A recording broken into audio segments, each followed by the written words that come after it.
አሰላሙ አለይኩም ወራህመቱላሂ ወበረካቱ። ውድና የተከበራችሁ የቻናሌ ተከታታዮች እንዴት ናችሁ? ከኔ ጋር አልሐምዱሊላህ ረቢል ዓለሚን። ጠፍቼ ነበር እንግዲህ ያው ትናንትናም ቪዲዮ አልለቀኩኝም። ኦንላይን ላይ ምንም ነገር ሼር አላደረኩኝም። መብራት በጣም አስቸጋሪ ነው። ሰሜን ሁሉ በቃ የችግር ማአት ነው እኛ ጋር ያለው። ብቻ አልሐምዱሊላህ በዚህ ጋር ጦርነቱ፣ በዚህ ጋር መብራት ማጣት፣ ውሃ ወይኔ ወላሂ ቤተሰቦቻቸውን ብትጠይቁ ውሃ ችግር እና መብራት ችግር ሊገለን ነው እና በጣም ከባድ ነው። በዛ ላይ ደግሞ ይባስ ብሎ ያው ጦርነቱ ታውቃላችሁ። በተለይ ትናንትና ያለ ድንጋጤ ታውስ ብቻ ሲያልፍ ጥሩ ነው አልሐምዱሊላህ። እና ናስ ሜዳ ናት ደግሞ እስኪ ይቺ በደንብ ይዋት ሰፈሬ ይቺ ናት ያለሁባት ሰፈር ያው አዲሱ ምስረታ ናስ ሜዳ ማለት ነው። እና ጦርነት ትንሽ እዚህ ነው የሚበዛው ከከተማው ይልቅ ማለት ነው። እኔ ጋራው ቅርብ ስለሆነ ስለሚመችም ይሁን አላቅም ተይሰይ ስለሚመችም ይሁን አላቅም በጣም እንትን ተኩስ ምናምን ይበዛበታል። እና ትናንትናም እኛ ጋር ነበር እዚህ ተኩስ የነበረው አንድ ሁለት ቤቶች ተመተዋል። እና ሰው ግን ምንም የሆነ ነገር የለም። ያው ጭንቀቱ ብቻ ተውት። ወላሂ ቢስሚላህ ትናንትና የትናንትናው እኔ ልጄን እንዴት አድርጌ አንስቼው እንደሮጥኩኝ አትጠይቁኝ። ውጭ ጤፍ ምናምን እንደዚህ እየነፋን ነበረ። የጎረቤት ሰዎችም እናቴ ምናምን ውጭ ላይ ልጆቹ ጋር ተሰብስበን ነበረ። እና በቃ አንዴ ከየት መጣ ሳትሉ በቃ በእንትን ድንገት የሆነ ሲተኮስባችሁ ወይኔ እንዴት እንደምትሮጡ ራሱ አታውቁትም።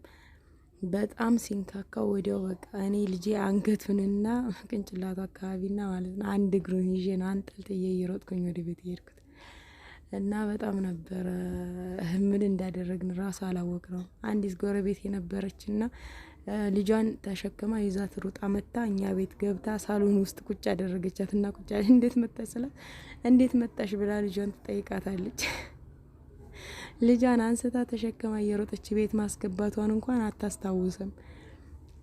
እና አይድረስ ወላሂ ብዙ ጊዜ ጭንቀት እንደዚህ ነው ምናምን ተጨንቀን ምን ብለን አስበን ትላላችሁ። ወላሂ የኢትዮጵያ ሕዝብ በተለይ ሰሜን ወሎ ውስጥ ያለ ሕዝብ ያለበትን ሁኔታ ብታቁ ማለት ነው። በቃ ሁሌ ጧት ማታ ዱአ ነው የምታደርጉት። እና ሁሌ በቃ የመሳሪያ ድምጽ እየሰማን በቃ የብሬን የዲሽቃ ድምጽ በቃ ጆሮአችንን አደንቁሮታል። ቀን በቀን በቃ የተኩስ ድምጽ ሳንሰማ አንውልም ሲጀመር። አሁን በዛ ላይ ይባስ ብሎ ደግሞ ምንድነው መብራት የለም። አሁን እኔ ስልኬን ራሱ በጀኒኔተር ቻርጅ አድርጌ ነው እንትን ያስሞላሁት ማለት ነው እንጂ የሁሉም ሰው ስልክ ዘግቷል። በዚሁ አጋጣሚ ወደ ሰሜን ሁሉ ያላችሁ ወደኛ እንደዚህ ወደ ጊራና ሊብሶ መርሳ ምናምን እንደዚህ አካባቢ ውርጌሳ በተለይ የለም መብራት እና የሁሉም ሰው ስልክ ዘግቷል። ከስንት አንድ ነው። ቤንዚንም ስንት ውድ ስለሆነ ጄኔሬተር የሚከፍተው ከስንት አንድ ነው። እና ስለማያዋጣ እያሉ አንድ ስልክ ለመስካት 40 ብር ነው አንድ ስልክ ፉል ለማድረግ ማለት ነው።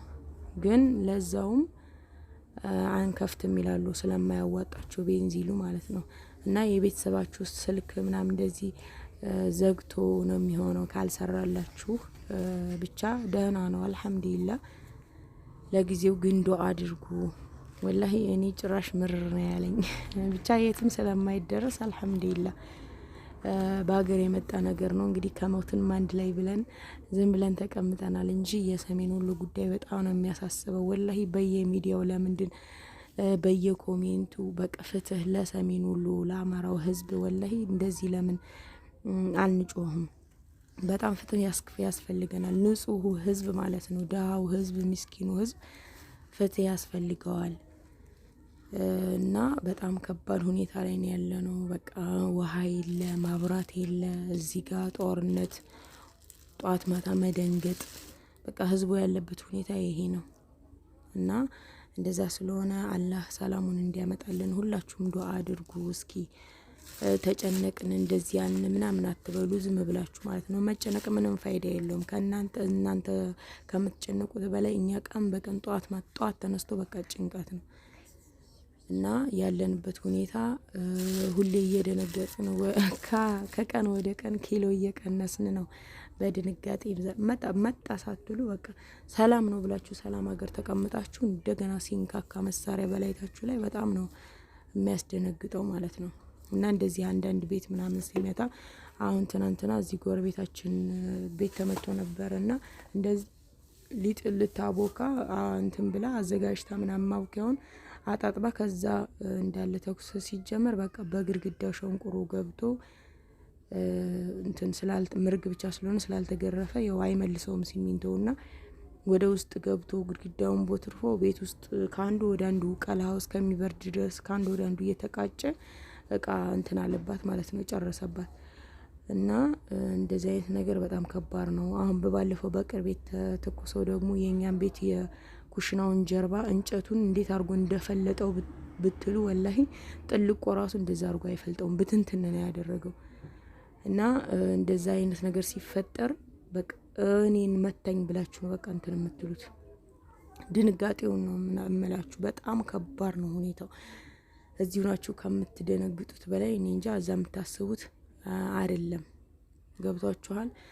እና የሁሉንም ሰው የቤተሰብ ምናምን መረዳት አለባችሁ ያሉበትን ሁኔታ። እና ይሄን ተረድታችሁ ሌላ ሀገር ነው ዛሬ አሁን እኛ ጋር የለም ምናምን በሚል ሳይሆን በቃ ነግ በኔ ብላችሁ ዱዓ ማድረግ አለባችሁ። በየሚዲያው ላይ ፍትህ መጠየቅ አለባችሁ። እስከ መቼ ሁሌ በጦርነት ማለት ነው። በጣም ነው ከባድ ሁኔታ ላይ ያለው እና ሰሜኑ ሁሉም ነገር ከባድ እየሆነ ነው ያለው። ወላሂ እኔ እንጃ የት እንደምንሄድ ራሱ አላቅም። በዛ ላይ ኑሮ ውድነቱ ከዚሁ የተነሳ ነው ኑሮ በጣም የሚወደደው።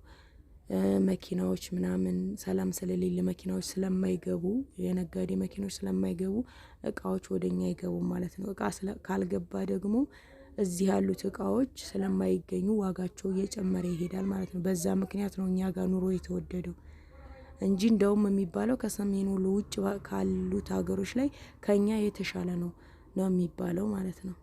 እና በባለፈው አንድ ቪዲዮ ለቅቄ ነበረ ስለ ላም ማለት ነው። ስለ አሜሪካ ላም ዋጋ እኛ ጋር 300 ሺህ ብር ከገዛችሁ ያቺ ላሟ ማለት ነው ቢያንስ እስከ 260 ሺህ 240 ሺህ ከ220 30 ሺህ በላይ ነው የሚገዛው ማለት ነው። እስከ 300 ሺህ በ100 ሺህ ነው ምናምን የምትሉ ልጆች አላችሁ።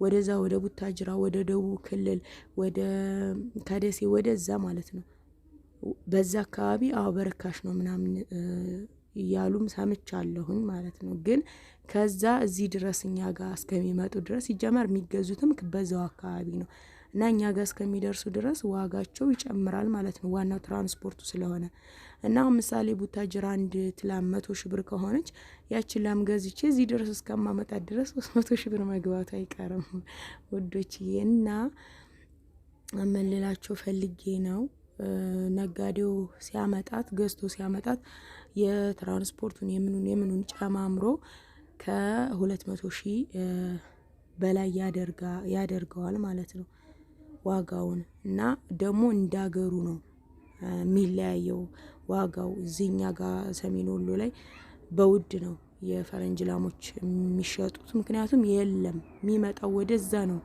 ወደ አዲስ አበባ ወደዛ አካባቢ ሊመጣ ይችላል እና ወደዚህ ከደሴ ወደዛ አካባቢ ብቻ እስከ አዲስ አበባ ድረስ ይቀንሳል መሰለኝ ዋጋቸው፣ አላቅም እየተባለ ነው። ኮሜንት ላይ ደግሞ 100 ሺህ ብር ነው ምናምን እያላችሁ ብዙዎች ያየሁኝ ነውና እንደ ሀገሩ ይለያያል። የኛ ሰሜን ወሎ ነው እላችኋለሁ ውዶችዬ። እና ዱአ አድርጉ ሀባይብ። በጣም ከባድ ነው ሁኔታው። አላህ ይድረስልን።